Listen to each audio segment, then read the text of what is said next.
Hello 882299 এটা কি আপনার নাম্বার? হ্যাঁ কি হয়েছে? বলছি আপনার এই নাম্বারটা আগামী 3 দিনের মধ্যে বন্ধ হয়ে যাবে। নাম্বারটা সক্রিয় রাখতে আপনি আজই রিচার্জ করুন। আমি আবার কি অপরাধ করলাম যে আমার নাম্বারটা বন্ধ করে দেবেন? আসলে আপনি 3 মাস ধরে রিচার্জ করেননি তো, তাই নাম্বারটা বন্ধ হয়ে যাবে। হ্যাঁ দেন, বন্ধ করে দেন। বিড়ি কেনার টাকা নেই, রিচার্জ করুন।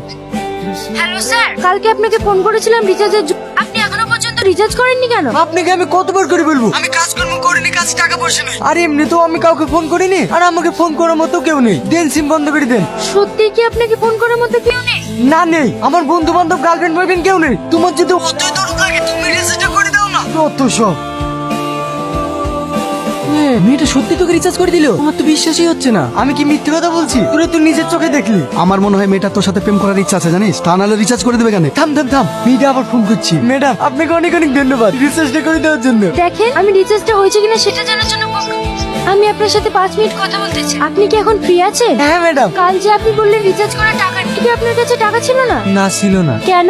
আমি কাজ কাম করিনি, সারাদিনই ঘুরি বেড়াই। টাকা কোথায় পাবো? বেকার ঘুরে বেড়ান কেন? কোনো কাজ করতে পারেন না? ও কাজ টাজ করতে ভালো লাগে না। আপনার বাবা খেটে খাওয়াচ্ছে বলে আপনার কিছু মনে হচ্ছে না। আপনি যদি আমার জায়গায় থাকতেন তাহলে বুঝতে পারতেন। আপনার জায়গায় থাকলে তো আমি রিল্যাক্স করে বেড়াতাম। আপনি তো কোটিপতি। আপনি ভুল ভাবছেন। আমি একটা গরিব ঘরের, মাটা অনেকদিন আগেই মারা গেছে। বাড়িতে বাবা অসুস্থ, সংসারের সমস্ত দায়িত্বই আমার কাছে। সারা মাস কাজ করে মাত্র 8,000 টাকা মাইনে পাই, তার মধ্যে 5,000 টাকায় বাবার ওষুধ কিনতে চলে যায়। তাহলে আপনিই বলুন, আমি একজন মেয়ে হয়ে যদি এত কষ্ট করে সংসার চালাতে পারি, তাহলে আপনি একজন ছেলে হয়ে কেন পারবেন? চুপ করে আছেন যে? একটা কথা মনে রাখবেন, টাকা ছাড়া এই দুনিয়াতে মানুষের কোনো সম্মান নেই। যখন আপনার কাছে টাকা থাকবে তখন সবাই আপনার কাছে থাকবে। তাই টাকা উপার্জন করা শিখুন।